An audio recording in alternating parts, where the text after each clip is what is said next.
What's up, guys? Welcome back. My name is Tracy Ikopitz, and I'm here on Form to inform you on the latest happenings in your country and around the world. Let's get started. In the headlines, UCC bans vulgarity, an update on Jigga and the Diddler, ICC charges Kony, impeachment in South Korea. Let's get started. The Uganda Communications Commission, UCC, has ordered all broadcasters, online content providers, and social media users to stop circulating content that they consider as vulgar and obscene, stating that it corrupts the public morals and values. Now, this was following a decision that was made at a meeting at the Uganda National Cultural Center, where it was raised, and they said, man, these things nowadays, you go on social media, you see all of these obscene things. There are songs, there are programs, they are so not decent, and they're going to have an impact on society as we know it. Now, they cited artists like Gravity Omutuju and Lil Pazzo and mentioned songs like Okwe Picha and Enkudi, saying that they're really inappropriate, and now they want to ban them completely. Kubanga abantu abajja mu bivulu byange balina ennyimba nnyingi ezibanyumira wali wanyumirwa ebigezo nga byasasudde kakati jamu bw'oboga nti emigaati si mirungi jamu egyasiiridde olekemu emiramu tutambule kye kyatuuka ku Lil Pazzo yayimba agenda ogula emmotoka n'atandika okuyimba Enkudi n'ensujju tebabiwulira muganda wange enkubeeti nga ne bw'otuteeka wali n'ogamba bali abayimba ku bukoko obuto abayimba ku fishing mizimu gyabuwemuzi gye giwulira kiki ekikuyimbisa ennyimba ez'obuwemu wadde obikkako abantu bangi nno bayimba ennyimba ezo okoze bulungi nnyo n'ogamba mbikkako gwe nga ggwe ebintu bye bayimirirako bye bagamba nti lunna bempemula bwe nzija n'enkyogera emirundi gyonna nze nga nkibabuuza nti abo oba ogamba mpemula oluyimba lwe baluyita Nkudi jjayo we nawemula lulina eddakiika ziringa 2 temamu ekigambo bwe kyogamba nti nawemula okiwa abantu era oli amaliza atunula maaso mpangali naawe kati kankubuuze Enkudi kyeki. And if I'm going to be quite honest with you guys, they kind of have a point. Hear me out.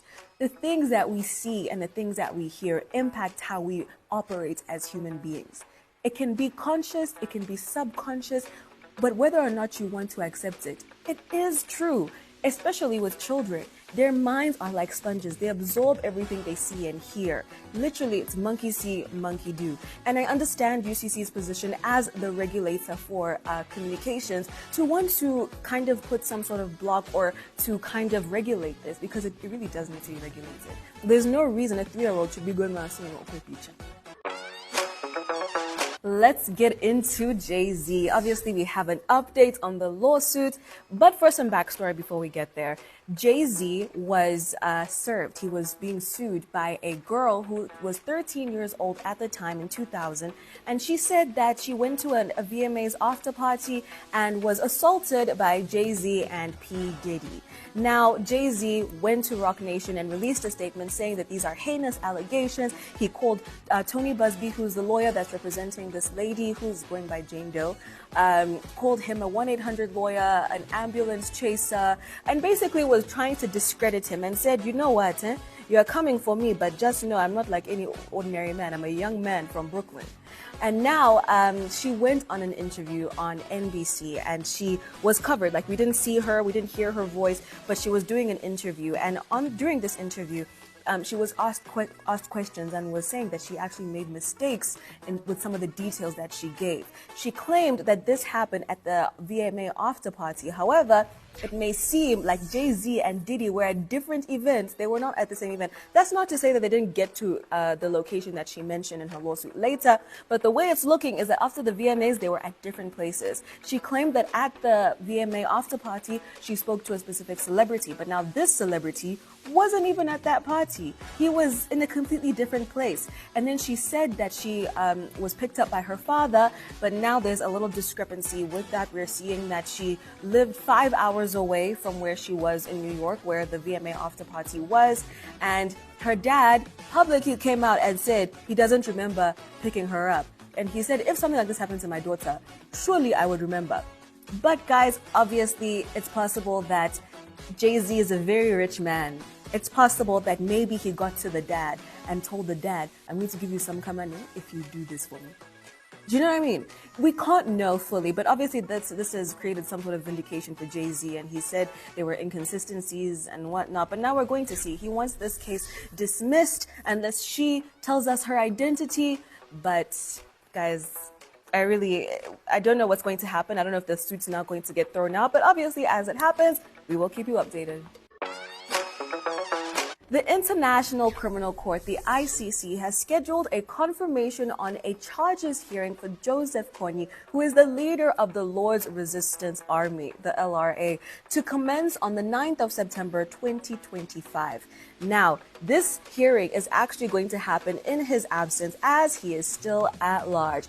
Small tip if you're looking to make some money, there's a $5 million bounty on his head. So if you find him, get yourself some cash. Now, this decision is actually going to provide the prosecution with adequate time to disclose evidence as well as resubmit charges and also just give them enough time to prepare. Now, the ICC registry is tasked with notifying and conducting outreach activities, and a detailed report from them is due on the 14th of February 2025.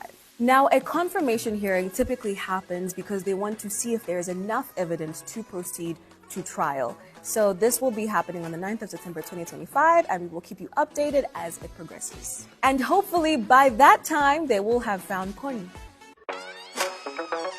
So we have an update on South Korea. If you don't remember, their president tried to impose martial law, which basically says that the military should come into power. However, and this was under investigation, and they said, yo, you're just doing this because you just want to to take care of your self-interest, like it's one of the best interests of the country. So now they voted to impeach him, and there were 204 votes in favor and 85 against, and then there were 3 abstentions, which basically means that 3 people didn't want to vote and they didn't cast their votes. So now in the meantime, Prime Minister Han Duck-soo is sitting in as acting president, and the president who was impeached, his name is Yoon Suk-yeol. So the Constitutional Court will now have up to 180 days to decide on the impeachment. And if it is upheld, another election will be held within 60 days to pick a new president. And obviously, we'll keep you posted as things move on. It's time for sports. Over the weekend, we saw a couple of things happening. Man U did win, unfortunately. We saw a draw between Arsenal and Everton. But for more on this, keep it locked. Sports is coming right up. Hello folks, how are you? Bashir here, of course, with the sports updates on MBS Culture Connect. Yesterday I'm alone. Where's Mark? He's celebrating. He actually went on vacation. TJ just gave me top secret information that Mark went on vacation to celebrate the win.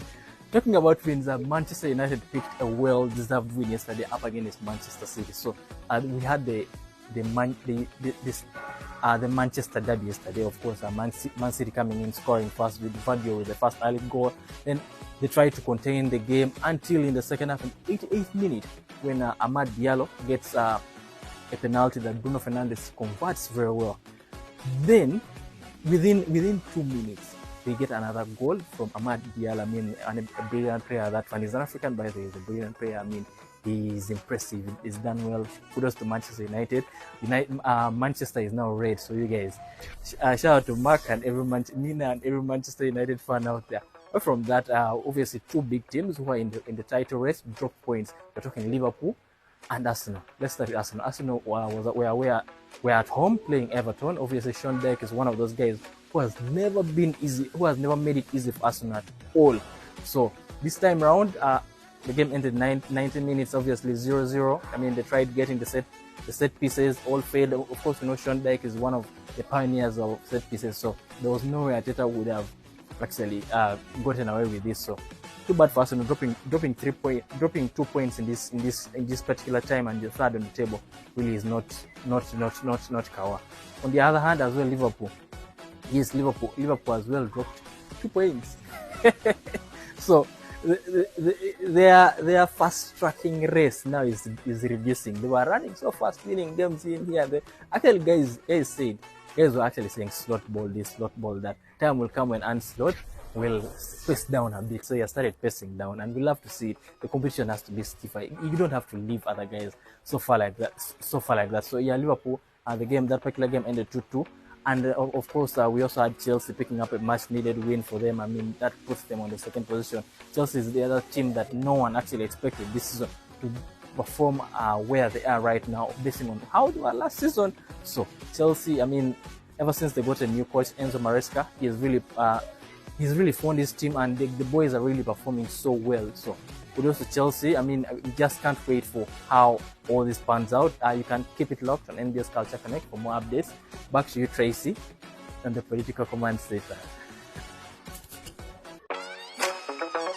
It's time for the profile, where we bring you a champion in society, tell you how people are impacting this here country in Uganda. Jaquiz Clean, take it away. Yes, thank you for watching NBS Culture Connect. Once again, my name is Jaquiz Clean, and we're diving into the part where we get to know our champions, our superstars. Right with me is C. Hello. C. I'm good. How are you? Meet you again. Thank you. Thank you for having me here. And I'm good. Thank you for asking. So, we've had you on the show many, many times. I've noticed recently putting out a lot of work, following up on your work, making sure people get to listen to your work. Since we're really trying to know the person here, could you, in a nutshell, tell us who C is? Ooh, that's a tough one. Yeah? But C is a creative. I would say... it's actually a very tough one. How do you describe yourself in a few words? I usually say I'm TV radio host, I'm a farmer. Okay, you mean like what you do? Something like that. But Okay. also we're going to get deeper though. Okay, I got you. How you grew up. I got you. Yeah. Okay, well, I'm a creative. I creative direct, I model, I'm an artist. I am a mental health advocate. I have a master's in public health, and I intend to use it more and more as I go in my journey. I'd also say I'm a scientist because of public health. I'm very passionate about sciences and arts. So that's like that's a small brief of what I do. It can give us a picture of who C is. Yeah. So we're getting to know you a little bit more. Where did you grow up? How did you craft your to get to this level of being C? What made you, in terms of location or place or feeling, whatever? So I grew up here, Kampala. I grew up here literally from birth till I was 18. Then I moved to Hungary. I did almost a decade there. Uni, I did my bachelor's, I did my master's. And around that time, that's when I started doing music. And music started as an outlet and more like a socializing thing. So like around that time, I had friends that were crazy about the studio, and like every time they were, just linking up for studio vibes. So I was just like, hey guys, let me join you, see how that goes. And it was very addictive. Before I knew it, I was hooked. I just wanted to release music every day. What was this? This is like 2020, literally around when COVID hit. And actually, that's when I started releasing. But so recording you really just started was making music quickly, and within a couple of months you started releasing. Yeah. You just fell in love with it. Wasn't even your initial time. No, not That's even. really funny. No. And I used to do, I had a singing group when I was in primary school. But Tell us honestly, Crazy shout out. greatness. So Fenia and Esther, shout out. We had a group called FEC3 because FEC3? yeah, FEC. So we used to say FEC3. It was a whole. But yeah, we used to was primary. crazy. Nice. I'm sure your girl beside you is very happy. Oh, for sure, because I never had.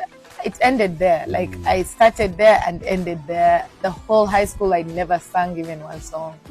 The whole till uni, like till my second year in uni, that's when I started singing again. I didn't even know I could sing still. Really? So it was very interesting. Let me Yeah. see if we can bring back